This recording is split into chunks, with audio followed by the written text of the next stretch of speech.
Now today we're taking another look at bigwhale.io. Now the first time I brought this project up was 2 months ago. We spoke about it from an overview perspective, the premise, what does it do, a few concerns, etc. But today will be a deeper dive into this. And also we're going to talk about the contract balance healthiness, what the protocol is doing, the financials, and the pros and cons, as usual, all culminating into a conclusion.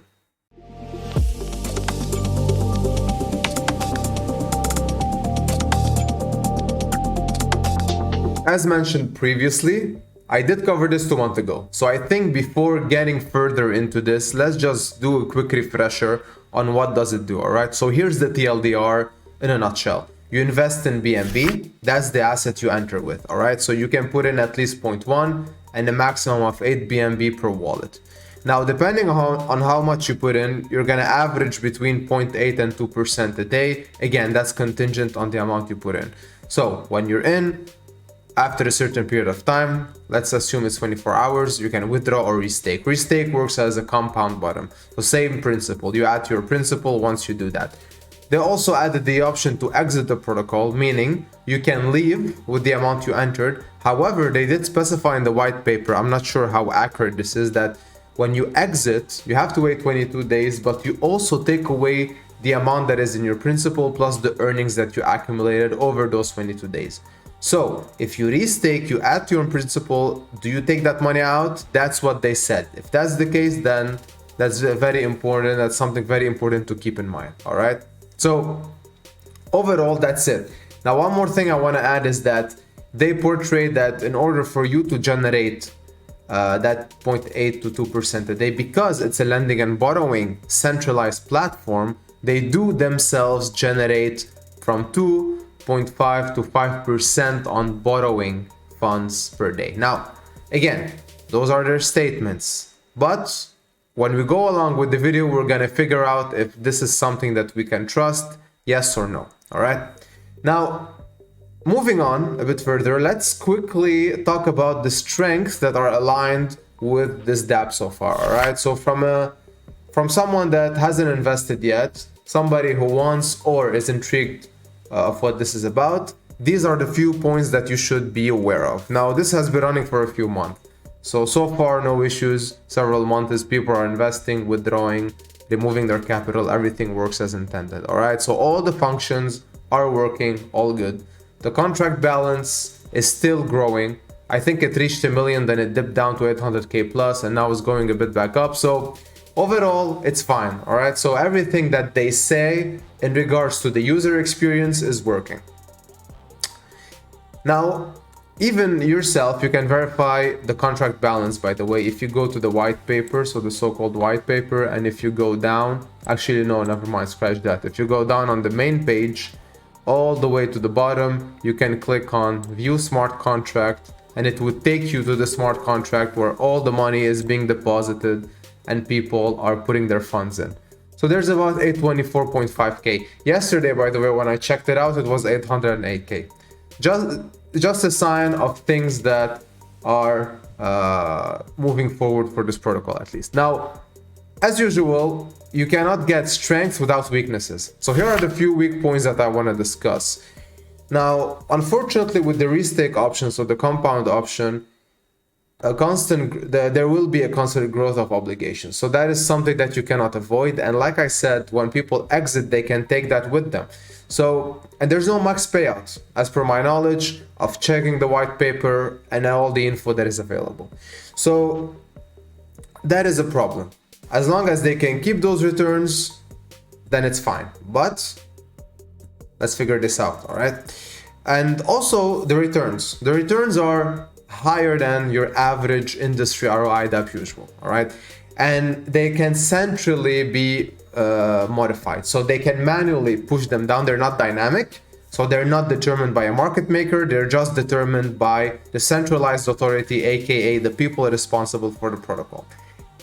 And with those returns, there are abnormally high borrowing rates. Now we're talking 2.5 to 5% a day, and that's a day. Keep that in mind. It's not an APR, it's per day. And on average, that's 3.75. If you just, for the sake of simplicity, average this number out. That's a lot of money. imagine that you are paying an interest on a loan that will be worth the loan itself after a month if you keep going. All right. So yeah, that's a lot of money that you're paying at the end of the day. So I'm not sure. And that brings me to the last point here, that the lack of transparency doesn't allow us to really dig into these financials and to understand who are the clients, are they actually paying that much, what are the outstanding loans, so on and so forth. Because every person can, in theory, take a loan, borrow funds, from the DApp itself. So you can submit an application, you can come here, click on borrow, it will take you to a form, you fill out the form, and then you're allowed to borrow some funds from the contract. And I closed it by mistake. And they will determine the borrowing rate based on, for example, the amount that you want to borrow, your risk, etc., etc. And to compare this with the DeFi protocol in regards to lending and borrowing, you can lend or you can borrow money in a DeFi protocol at a much lower interest rate. We're talking upwards of 15, maybe 20% APR on your interest. And that's always contingent on supply and demand, by the way, all right? Now keep in mind that here you're taking a loan with no collateral, of course, but in DeFi you have to have an over collateralized position in order to take a loan. So here's the difference. But still, that's a lot of money in interest for a loan in this case. And in regards to disclosure, so we spoke about the lack of transparency, and I personally think that if you go to the financials right now, you can clearly see that they do have apparently a company name that is operating called bigwhale Fintech AG. So things like the registration of the company, the name itself should be disclosed on the website at least, or on the white paper, so you could easily access them. All right, that's one.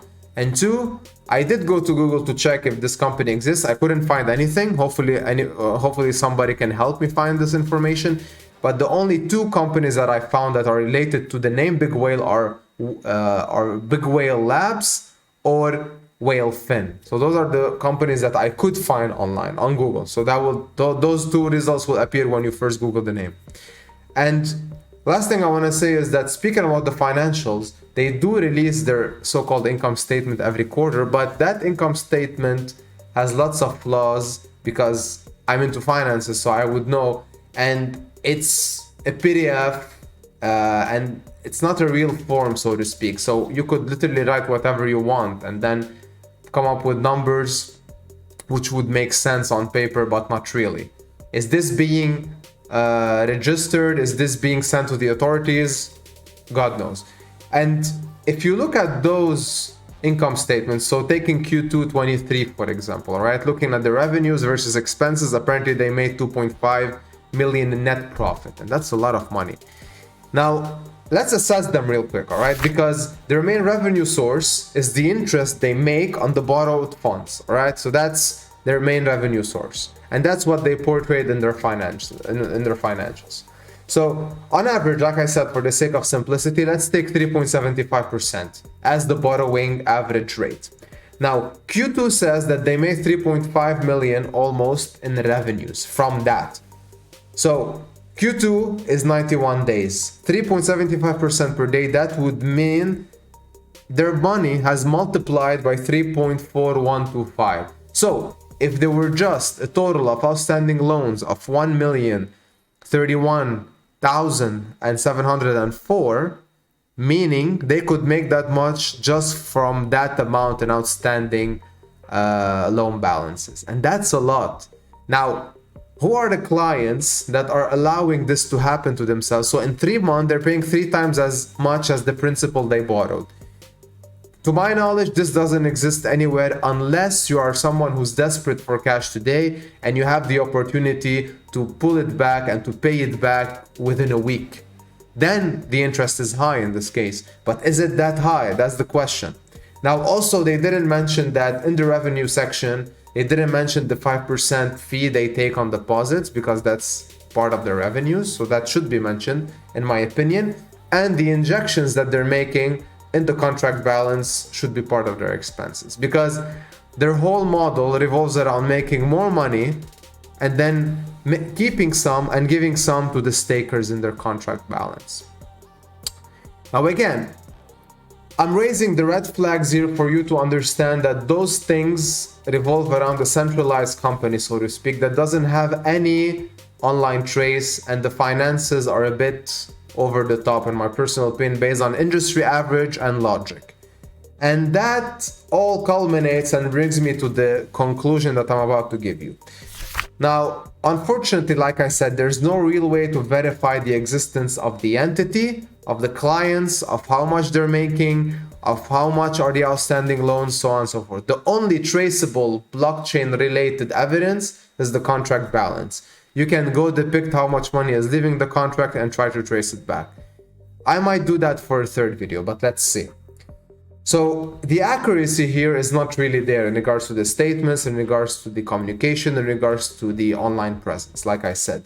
But on the other end, if you treat this like a normal DApp, as you would invest in all of the others, the TVL is still healthy, so it's fluctuating. It didn't do its run up and then it drained back all the way to zero and then doors closed. No, it's fluctuating. It's going back and forth, meaning there is cash flow that is entering and leaving the system, which is healthy. Like I said, all the functions are working as intended. People are investing, people are compounding, people are exiting. So all of this is there. So if you treat this as a high risk DApp for now, you should be fine. You should be able to gamble some money if you decide to invest, of course. All right. But that's very important. Now, last notion I want to leave you with is that if they're making that much money, all right, we're talking 2.5 million in net profit. If they're making that much, why do they need users to invest in the first place? Now, one could argue that they didn't have the capital, but they did have the connections. So having the connections without the money, borrow them funds, meaning they cannot do anything. So they had the clients, but they needed the money, they got the money, and they're basically generating those funds and giving back to the people. So that's an argument. But again, it's all contingent to if you want to be somebody who will trust the platform itself and everything that is giving you as information, or you just want to be on the safe side and assume that this is a high risk, a healthy contract balance, enter the protocol and make some money and maybe exit at some point. So you be the judge of your own decision in regards to that investment. As usual, I bring the facts in a fully objective manner, and I really hope you appreciate this. All right. And as always, see you in the next one. Have a good one.